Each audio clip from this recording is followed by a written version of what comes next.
Who Back When? Shazam! And welcome to this very special bonus episode of Who Back When, a Doctor Who podcast. Or Dog Past. Dog Past, where we Is that a K9 spend an reference? hour to an hour and a half talking about the history of dogs.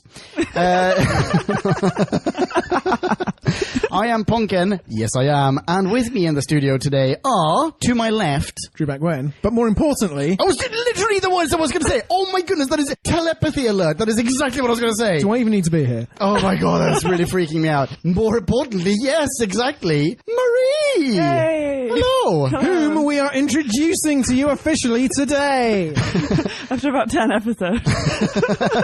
Sorry. And also after a number of drinks, because we're recording this right after having recorded our Journey's End review, to put this into an alcoholic context. How are you doing, Marie? I'm feeling tingly. You should treat this as a job interview. Oh, God. Never late. Take very few sick days. But you have turned up drunk. I have turned up drunk for my interview. Much like the last interview I had, to be fair. Oh, well done! Got the job. So, yeah, as you pointed out, it's slightly late in the game maybe, but we haven't properly introduced you to Podcastland, so this is an opportunity for us to ask some questions. We haven't actually checked if Podcastland has any questions in particular, but we're going to assume what they are. Okay. And maybe ask them of you now. Can I just start off by saying, this isn't a question, but just as a means of introducing you in a way, in a Whovian context, approximately a year and a half to 2 years before you joined Who Back When, Yeah. we all studied together. Yeah. In Podcastland. We studied together. And approximately a year and a half to 2 years before you joined Who Back When, we had a uni reunion Christmas dinner type thing here in Oxford. And we were outside having a cigarette. I remember. Right? Yeah. And you were like, you're doing like a doctor. This is what you sound like to me, by We the way. totally bonded. I know. Sorry, Drew. He should have done a noble, I believe. Wasn't it? It was exactly that. That explains a lot. Yeah. And we're there, like, very, like, semi-drunkenly having cigarettes and talking about how much we hate Donna Noble. And I think at some point during that conversation, it was just like, well, I know you do a Doctor Who podcast, right? And I'm like, yes, I do, because that's how manly I You've got sound that accent in down, my I'd head. You should join at some point. Yes, I should. Fast forward a year and a half to 2 years, and then you finally joined. Like, at least in our subconscious, this was a long time coming. Our subconscious. Like collective. Yeah? Drew, how do you fit into all this? I really don't. Sorry. Not a controversial question anyway. Like, would you classify yourself as a Whovian? Are you a Doctor Who fan? Yeah, I don't think I would ever describe myself as a Whovian, but I am absolutely a fan. Like, I've watched every episode multiple times. Is this all Who or just new Who? Just new. I'm question, afraid to say. So I did go back and watch the first series with Hartnell, but Nice. it just felt so incredibly slow in comparison that I never actually got around to watching any more of it. Oh my So, goodness, that means that you are privy to the edge of discretion. Oh, it's really good. Oh, yeah, you gotta watch that shit, Drew. It's really, really bad. It sounds like they spend 6 hours walking slowly to the edge, say, there it is, and walk back again. And then mispronounce it and walk back, yeah. Awesome. But yeah, basically from day one of Christopher Eccleston, I was hooked. I'd like... Did it help that he was northern? Is that what got you suckered in? It helped. I already was aware of Eccleston and loved him, so the casting I thought was amazing. So that definitely had an impact. I'd definitely grown up with like the mythology of Doctor Who. So my dad is a massive, massive fan. Oh, Literally wow. massive. How tall's your dad? Like basketball height. Like Oh my goodness. Like he's 6'6", or 2 meters for our American listeners. Nice. Yeah, 2 meters, 201, something like that. Yeah. So I definitely, like, there was always kind of talk of Daleks and Davros, and like I knew all of that before. And especially, like, there are stories stories about all three of my dad, my brother, and his brother and sister, kind of hiding behind the sofa when the Daleks came out, and my grandma having to be like, "It's okay, children. They can't attack you through the television. This is just 2D." But yeah, so that was all like in my head before I watched it. And then the first series I absolutely adored. I loved Eccleston as a Doctor. Maybe it was a bit of the grim northernness, the big leather jacket. Like, he was very. I thought he was very, very cool at the time. I did, and I always think it's a real shame that he doesn't get included in the like canon when like the 50th episode they just kind of photoshopped him in a bit. And I think that's more an Eccleston thing than like a canonical or BBC decision. But because very cool. Because American fans of ours might be confused about, because we all live in London, why don't we all talk the same? Well, we don't live in London. Yeah. But the UK is just London and occasionally a time rift in Cardiff. Yeah, basically. Except not in your case. Where are you from exactly? Can we ask that? You may, and you have. So, so I'm originally from Sheffield, which is in the north, as part of Yorkshire. You may have heard of us. We wear flat caps and have ferrets. And eat barm cakes. Is that Lancashire? Yeah. Oh no! Wow. I can't believe you went there. That's like Shirist. But Eccleston is Manchester, I believe, or at least Lancashire. But I went to uni in Manchester, so there's a little crossover there, I guess. Oh, so you know your way round a barm cake. I know my way around a barm cake. Oh, yeah, I've had many a barm cake in my day. Yeah. Also, they have Twippets up there. Oh, yes. Thank you for teaching me about those. Oh, dear. What's a Twippet, Drew? Well, when you've got a can of dog food, you go and feed Twippet. Listen to our review of Turn Left for extra context. Yeah. Can I ask some really just silly, must-ask Doctor Who fan questions? You may. Favourite Doctor? Oh, God. Oh, no. Of New Who. Let's do that. Favourite New Who Doctor? Actually, I'm super loving Capaldi at the minute, actually. Oh, really? Like, I am devastated that he's leaving. I think he's amazing. But I do think that every Doctor that's come along has eventually become my favourite Doctor. Like, I get so wrapped up in it. Was Matt Smith your favourite Doctor? Oh my God, I adored Matt Smith.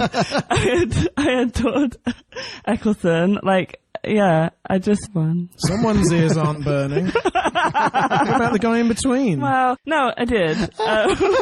It's only now that we're watching the Donna series, it's like, I think he got worse as it went on. He got like more caricature. So these aren't his best episodes, which is a bit of a shame, but yeah.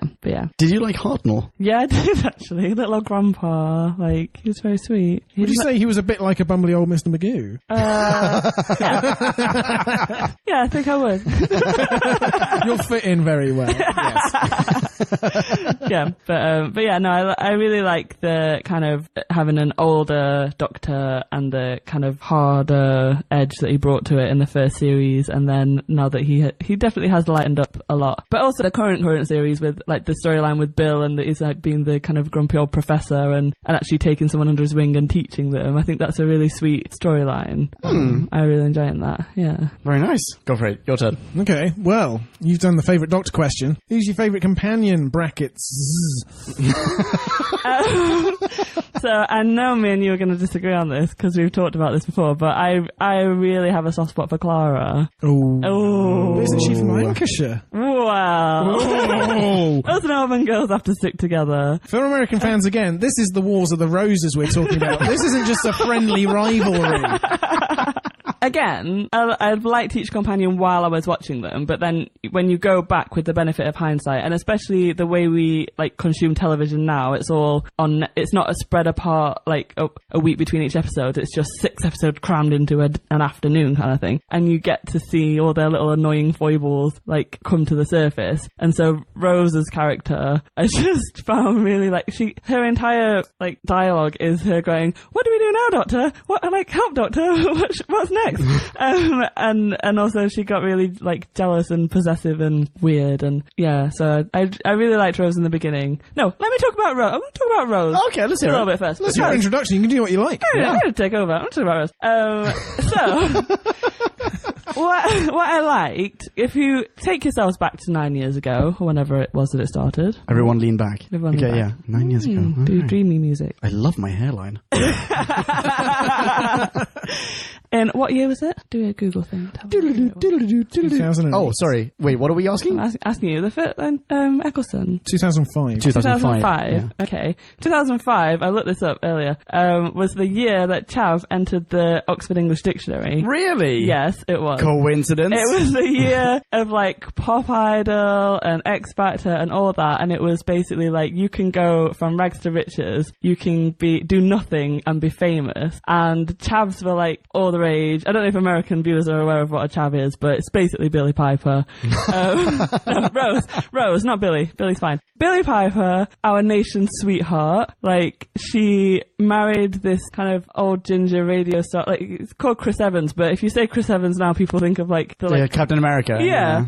It's really not him. Don't picture him. Different Captain. Different, yeah. And they got married and they went on this like 3-year-long honeymoon and just quit work. And it was like, I don't know, she just kind of encapsulated this, like, you can be... It was like Billie Piper isn't just an actress, she's a lifestyle. She was a singer. She had like a couple of really big hits and then kind of did nothing else and then until Doctor Who.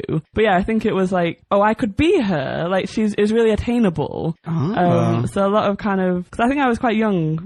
19, I guess. Yeah. So I think I'm a similar sort of age to what Rose was then. I feel like we're closing in on the the reason you might have gotten into Doctor Who. Yeah, but that's the thing. I think it was really identifiable, and like you didn't get a lot of that kind of character on TV other than like EastEnders, which was soap. A bit naff. Ugh. But it was this really kind of common girl from nowhere that didn't have any particularly skills that like put her above anyone else, and then suddenly she's on these like adventures with this older guy, and it was a bit like life with mirroring. This older guy. Yeah. Oh, interesting. Yeah. Okay. Yeah.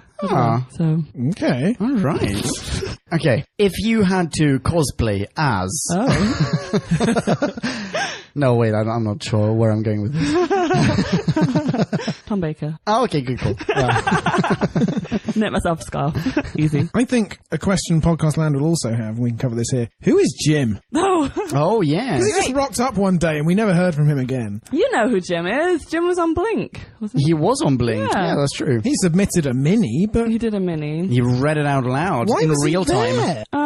Is he your older man? Oh, he might be my... Is he your doctor? Slightly older. Takes me on adventures. I never thought of it like your that. Your electric car TARDIS. Yeah. Jim is Jim. Jim's very nice. We like Jim. He likes Doctor Who also. He does, yes. We're surreptitiously trying to, without him even knowing about it, we're trying to rope him into joining Who Back When. I got in trouble yesterday because I said to him, oh yeah, by the way, I'm going to go record a podcast. And he was like, I know, it was on Facebook. Like, thanks for letting me know. He's fine, really. He's a good lad, is our Jim. He is a good lad. Yeah, he is. Not Northern, though. Yeah, but nonetheless, he is a mucky pop. He's a what? He is not. What's a mucky pop? He's a mucky pop. What's a mucky pop? She was trying to embarrass me. What's a mucky pop? What's a mucky pop? A mucky pop. When you're when you're at a wedding and you spill food down yourself, you go, oh, I'm a mucky pop. Well, Jim certainly does anyway. Right. Yeah. Okay. No, he says it all the time because that's literally what I did. And now he just mocks me for it. Oh. Right. Okay. But anyway, let's move on to later companions, i.e. Martha Jones. Yeah. This is your all-time favourite, is it? No, Well, sorry, second to Rose. No, not Rose. Clara. Clara, sorry, that's what I meant to say. Sorry. Oh, lovely Clara. I'm torn between Clara and Martha, just because I really... Martha? Why? No, Defend yourself. I love Martha, because Martha is an intelligent woman who's training to be a doctor. For 25 minutes. And And I don't know, I just feel like she's got so much more about her than Rose does, and she doesn't just follow him around like a lost puppy. Like, she contributes. No, the one with the watch. The one with the watch. Human Nature. Human Nature and the Family of Blood. Yeah, she basically saves him. Like, she is his caretaker. He has no idea who she is, and she saves him. That's very true. And the bit where she walks the earth and like tells the story. What? Sorry. I have to say that every time. So much about this podcast is catchphrases now. When she walks the earth and tells the story of the Doctor and he becomes mythology, and it's like, I just feel like that's such a powerful thing, and she gets very little credit. What about when she returns after that? She's left as a companion and now she's one of the numbskull soldier people. Yeah, I feel like she's not treated very well when, like, in these episodes when she comes back. Okay. And then she marries Mickey Ricky. Oh yeah, spoilers. Yeah. Oh, sorry. No, that's coming up. Yeah. Very, very soon. Yeah, which I'd actually always kind of looked at that and be like, what the fuck, when did this happen? But now, in this episode, I see, like, they met, she was off holding hands with Jack, and then Mickey intervened, and that's... Mickey's the fucking interloper. Third wheel. He's constantly joining in there, just destroying relationships. That's the other thing why I respect Martha, because Rose has Mickey, and she just drags him along like a piece of string, and she is awful to him. But isn't that the same as Clara and Danny? No. Isn't it? No, not at all. Clara's mean to Danny, isn't No, it? Clara's wonderful to Danny. Actually, well... is she really? No, the first time I watched that, I hated Danny Pink. I thought he was awful, and I was like, why have they introduced this character? I can't deal with him. And then on rewatching it, I actually kind of started to see some really sweet moments in their relationship. And you see Clara's struggle. She's trying to live her, like, these adventures with the Doctor, and also trying to maintain a normal life, which is something you'd not really seen before, which is quite interesting. And yeah, I give Danny Pink a lot more credit. I'll argue my case when we get to him. Okay. Yeah. Tune back in 2 years' time. Yeah. Sorry, Drew, go for it. I'm playing devil's advocate here. Of course, Clara tries to actually juggle and balance and make everyone happy, whereas Rose is just like, no, I fancy him now. Yeah. Rose is just very, very self-centered, which is, again, like... She plays with Mickey Ricky's feelings. She does. She really does. In Boomtown, for example, Mickey Ricky goes from one city to he goes from London to Cardiff just to hand her passport, which he doesn't even need, really, just because he wants to see her again. And she's just like, yeah, but I'm still hoping to maybe give this Time Lord a hand job. Like, it's pretty awful. It's pretty awful. She treats him. And then fast forward to Amy and Rory, there's a little of that going on again. Yeah, like, true. She basically wants to cheat on the eve of their wedding. She's all like, oh, doctor, and... Oh, see, I've forgotten that bit. Oh, interesting. Yeah, she, like, throws herself at the Doctor. I remember there's some electricity between them. And there's some really mean moments where, like, what does she say? She says something like stupid face or something. She calls him stupid face, and Rory overhears and thinks she's talking about the Doctor, and he's crushed. And then it turns out, after all, she's talking about Rory. It's all fine. But you shouldn't, like, imagine your partner giving someone a nickname and you assuming it was someone else, and how upset he is. Like, it's not nice. She strings him along a little bit. I know eventually they get married and it's all fine, blah, blah, blah, but she does string him along. And so I lose respect for those two women because of how they behave around the Doctor. Martha is single. Martha, like, falls in love with the Doctor, but she's allowed to. But then she leaves the Doctor intending to have this relationship with the other Doctor whom she met. I can't remember what his name was. They're like Doctors Without Borders type guy. Yeah. The guy with, like, the washboard abs and the whatever. And then that clearly didn't work out. Yeah. And then she gets together with Mickey Ricky later on. Like, I don't know how to view her. No, there's nothing wrong with that, but I don't know how to view, because as you said, like, the whole Mickey Ricky relationship, as in Martha and Mickey Ricky, that relationship kind of springs out of nowhere. Well, it's all done off camera, we don't see it, but I can understand it. They've both gone through some incredible things. You can't share it with anybody else. Is that a thing, by the way? I mean, that once you've been a companion of the Doctor's, or you've been part of his world, are you suddenly more or less incapable of interacting with anyone who hasn't? I think it must be difficult. Must be, right? Yeah, because in their time period at least, people are becoming more aware that there are aliens and there's the last few Christmases things have happened and blah, blah, blah. And so you can talk about it to a certain extent, but you can't just be like, I saw the end of the universe and like, I survived this and da-da-da. Because people would just not have a clue what you're talking about. So having a companion that understands, a partner that understands and has been through it must give you a level of closeness that you can't have with anybody else. So I think it's actually perfectly natural that they would end up. That's a super good point. I was just going to say that's a lot of what sets the Doctor apart as well. That's what gives him his mystique, this charismatic hold he has over everyone he meets. Yeah. He changes you. Like, you can't just go back to a normal humdrum life afterwards. You're in the TARDIS. Okay. You are controlling it. Oh. Where do you take it? Oh, God. The future. I would go to the future. Interesting. Yeah. Our future, someone else's future. I actually think someone else, just go to the most obscure place you can go and just see what another civilization, another culture looks like. Aha, okay. Yeah. Okay, cool. Yes, you did live in Norway for 2 months. It's more than I've done. Oh. That's like going to someone else's future. Yeah? Yeah. Yeah. They have loads of electric cars. There you go.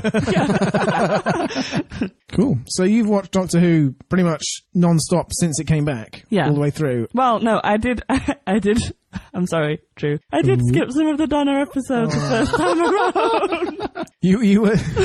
Oh, but we've gone through that this season. But yeah, but I've rewatched You watched the first half and they were yeah. rubbish, and then it's like, Yeah. But would you say that you're pretty much committed to Doctor Who until the BBC cancels it? Yes, absolutely. Well done. Definitely. Definitely a good answer. Yeah. You're just who we're looking for on this podcast. You're hired. There's no salary and we do this a lot. Oh, God. So I have yet another question for you, Marie, because I can't get enough information about you. Okay. Which is, do you have a broader sci-fi interest than just Doctor Who? Oh, excellent question. Ooh. I do. I love sci-fi. Like what? What do you and Jim like to curl up to of an evening? Well, we're obviously massive Star Wars fans, and I don't know. I know what you're getting at, so I was just going to say it. Yeah, we both sort of grew up watching Red Dwarf. I think that's the thing that got us into sci-fi. Like, it's the thing that got Jim into you. Me and Jim might have first bonded because we'd known each other for a really long time and been friends, but I don't know, you don't need to hold the backstory, but basically he started a Red Dwarf quote and I finished it, and I think at that moment he sort of turned to me and realised that he'd found the one.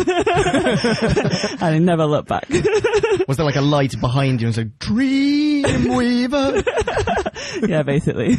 Awesome. Red Dwarf is a really good show to be into. Oh, it is. It's such a good show. Yeah.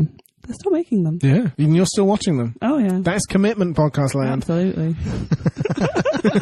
Now that's how you know Marie's legit. Cool. Do we need to address Marie? We've addressed Marie's gender, such as. Would you like to talk to us about your gender, Marie? I do not have a penis. Yay. Check. I fit the bill. Gender equality, tick. Yeah. I don't know if my gender affects how I see Doctor Who, really. Do you think it's time for do you think it's time for a female Doctor? I mean, we probably both think it is. Yeah. Or there's no harm in it. So. I think that's the thing. That's a better way of phrasing it. I would want the best actor that we can get to play the Doctor, and I would not mind at all if that was a woman. Or a non-white male, basically. It would be nice to have either... something slightly different. Yeah. But it doesn't upset me that he's always been a man up until this point, I don't think. Okay. I think when they brought in Missy, that opened the door for, okay, we can gender swap. Because up until then, it had been like, well, is it that he is male and he will always be male in his regenerations, and that's one thing and that's fine. But now that they've brought in the possibility that you can change, it does feel like, well, maybe it is time for a change. We've had 12 of them already. Maybe this is the time to have a woman. Do you have any particular favourites in mind? Oh no, you've put me on the spot. Sorry. No, because I thought of one, because we had this discussion before Capaldi started. adapted. We did, yeah. Oh no, it was when Capaldi. Oh yeah, sorry. When they announced Yeah. that Capaldi was going to leave, yeah. And I went home and I thought of a woman that would be amazing, and now I've forgotten who it was. Was it Hermione? I want to say Norris or Morris? Norris? I mean Norris. No. She's my favorite at the moment, even though I can't remember her surname. Norris. Stuff. Things. Anyway. No favorites? Well, I did read an interview with Helen Mirren, and she said she would be very happy to play the Doctor if she was ever asked. And I thought, ooh, that might actually be really interesting. Helen Mirren would be amazing. I think she would be amazing, yeah. But it would go against what we had so far with, admittedly, male doctors. The whole, like, let's have not a no-name, but someone who is relatively no-name, like someone who is a relative unknown. Yeah. Helen Mirren is known throughout the world. Yeah. It might be difficult to separate the Doctor from Helen Mirren, you know? I don't know, because she's had such a varied career and she's been around since the dawn of time, so I don't think I associate her with one particular, like, role, really. Okay. She's just Helen Mirren. I don't know. All right. Oh, very good. Hokey pokey. All right. Hope that's given you some insights into who Marie actually is and why she turned up. Yeah. Well, we're very glad that you're part of the show. Thanks. Yes, you are an integral part. We can't imagine this podcast without you anymore. And by the way, listener feedback has been amazing. It's all been Good. like, oh my god, like finally, it's not just a bunch of dudes discussing this thing. Yeah, like people are overwhelmingly happy. Yeah, write in Podcastland and publicise your love for Marie. Exactly. Yes, Get her to join Twitter. Oh. Cool. All right. Well, thank you for taking some time out of your busy schedule to talk about yourself and to introduce yourself to Podcastland. We'll let you know. Hope to hear from you soon. Okie dokie. Shall we have another drink? Go home and cook. That's a yes! Okay. Until the next time. Oh, well, you can't really follow Marie on Twitter. She is not on Twitter, but you can send questions and comments to whobackwhen@gmail.com and we will forward them to Marie. You can also find Drew on Twitter. He is at Drew Backwhen. And you can find me. I'm at Bonkin. You know how to spell that. Catch you in the next one. Ciao. Rock on. Bye-bye. I don't know. Bye, guys. No, I don't know that. I don't know the one. I don't know what to say. Okay, I'll just go, bye. Come on. Toodaloo. Toodaloo.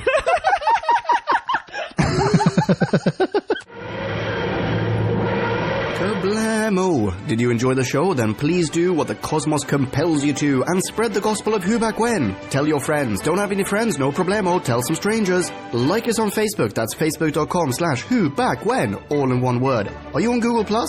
Then find us on Google Plus. That's plus Who Back When. And when you do, tell us why you're on Google Plus.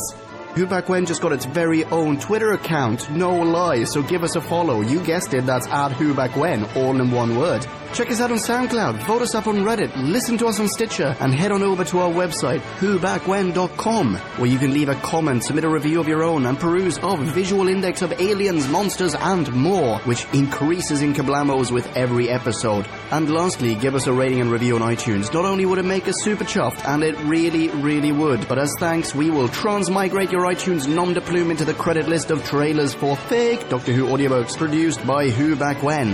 Have a poke around our bonus episodes to make more sense of that. That's it. Rock on and be rad and excellent to each other. Catch your earballs in our next classic Who review, new Who review, or, still funny, audio Who review. Ciao. Who Back When?